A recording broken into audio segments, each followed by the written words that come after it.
how were you able to come out of the vicious circle? Which one, Pastor? The idea of being a woman, sitting down with children, taking care of your husband.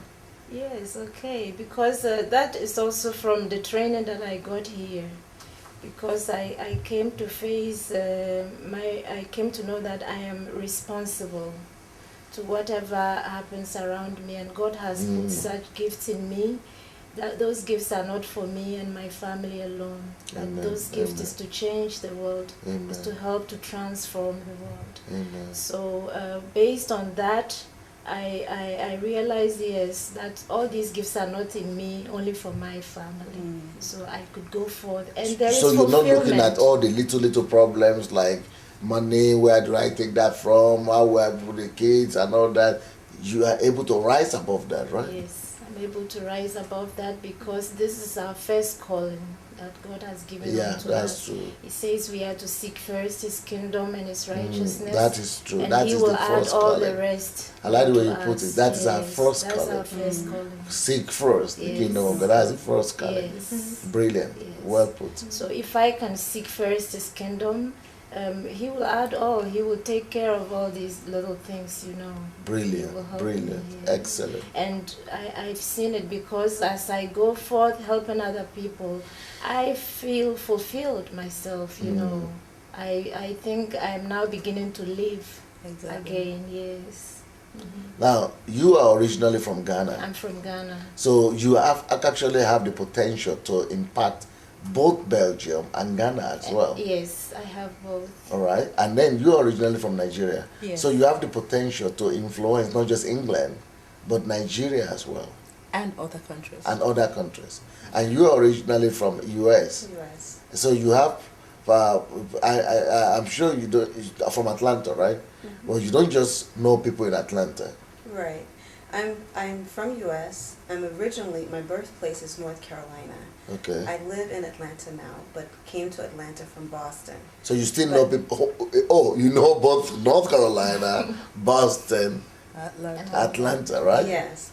And then I interact with, my heart passion is global evangelism and missions. So I interact with a lot of international pastors and or ministries and have been abroad before. But why will you think that History Makers training that you've been through and you are going through right now is helpful for the body, to you?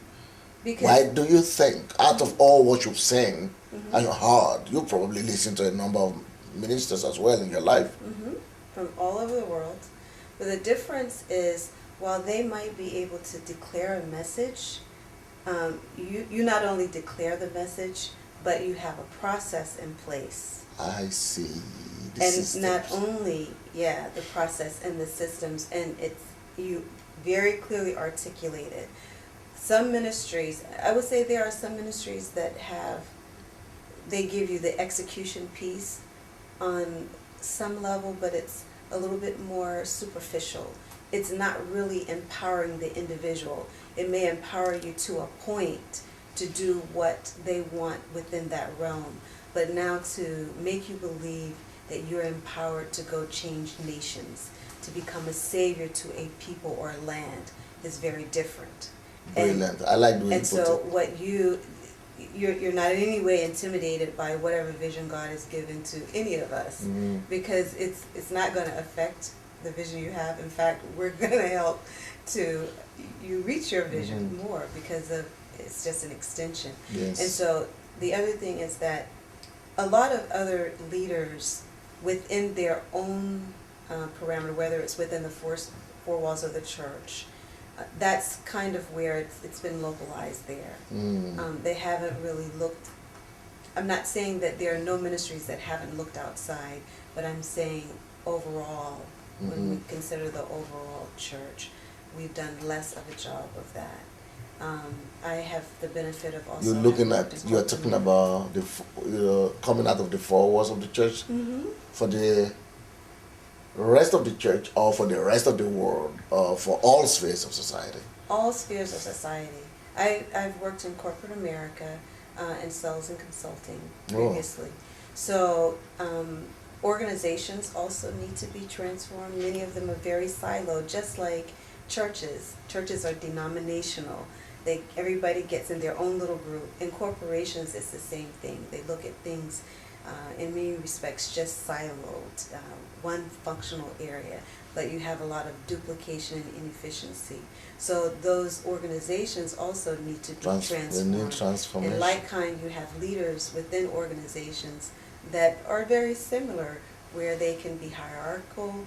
They are more, they lead by coercion as opposed to really inspiring people or motivating them.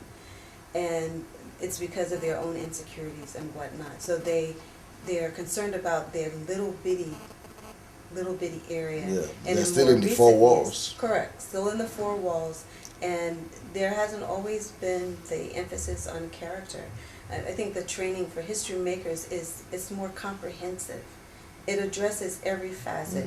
You're calling the whole man of us to come alive. Brilliant. It's not one facet of it that you're saying, no, you're going to need all these pieces need to be working together.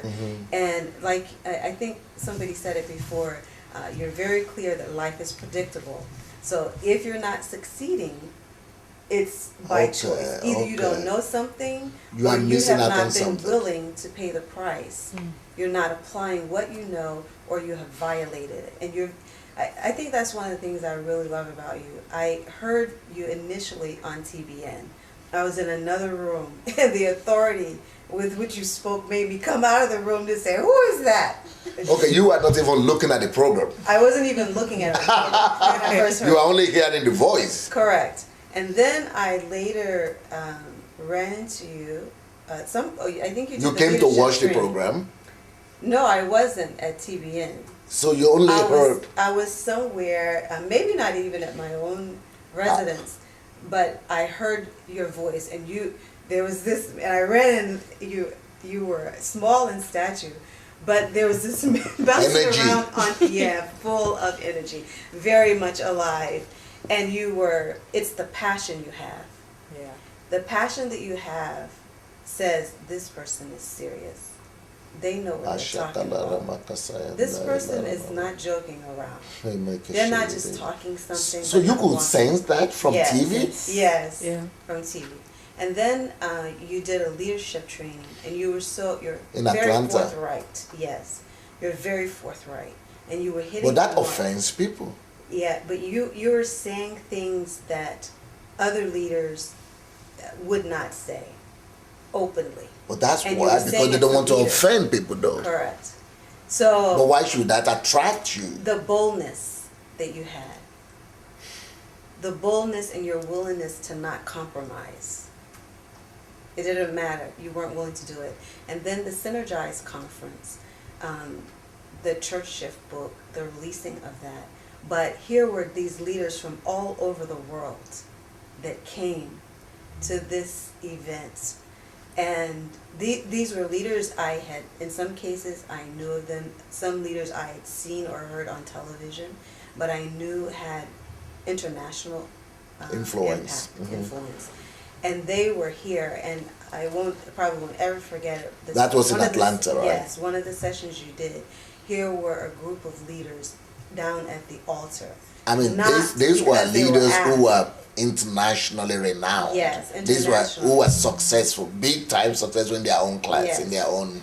Yes, and from all nations, probably maybe 40 countries. Yeah, and they were, the word that was coming through your mouth provoked them, drew them to the altar willingly. They were bowed down, repenting before God. So they were confronting. Some of them were crying. Yes, they were weeping actually. And so I think the other thing, there's a consistency there, and it's like there's always results. I see the fruitfulness in your own life. So you saw results and fruitfulness. Yes, yes. And it was inspiring other people. These were people that came from, like I said, they came from other countries. And many different denominations as well. Yes. And that was the thing that I liked, because it sounded like the message that I was reading about in the Bible, and that I was reading that the early disciples were doing. And it was breaking down completely barriers. There were no longer denominational walls. There were people of all races, gender, no problem. There were women, men, there was young and old there. And it captured, I mean, I saw a transformation happening there, and I saw people being inspired to now go transform. They were willing to do it. And so I think as time progressed, although I knew I was doing some things, I had some, I was like, there's an inconsistency here. And so the History Makers training for me has helped identify. It's making me hold myself accountable more and helping me to fill in the gaps where I had information or knowledge missing so that I would know now what to do. It also provided a network of like-minded people who are on a track to do what God has purposed, who know it and they are doing it. Because otherwise you can be with some people, if you're not careful, you'll be beside naysayers or people who are settling for mediocrity. And I don't want to live a mediocre life. I don't think that's what we're purposed to do. I want to excel. And so the people here in Ukraine, everyone that I've heard talk, everyone, not just one person, hasn't been here, maybe 3 more people down. No, everyone. They've maintained that same kind of fervor and passion. And they don't blink their eye.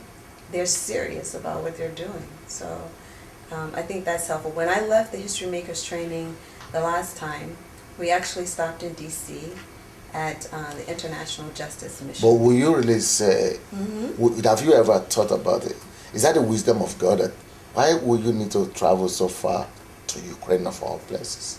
Well, I'm a person of courage. If it's not where I am, I'm willing to go to where it is. If God. But why would God place a thing like that in a hidden place, like Ukraine? Well, it's hidden in some respects, but to be frankly honest, people all over the world are talking about what's happening in Ukraine. So that's interesting. In fact, I mean, people that are not from the Ukraine have told me things that have happened here at the Ukraine, and they are saying, "Have you been to the Ukraine?" I see. And I found myself saying, "I haven't been yet. I have heard Pastor Sunday. Oh, I desire to go," and so it's like, okay. The opportunity presented itself, and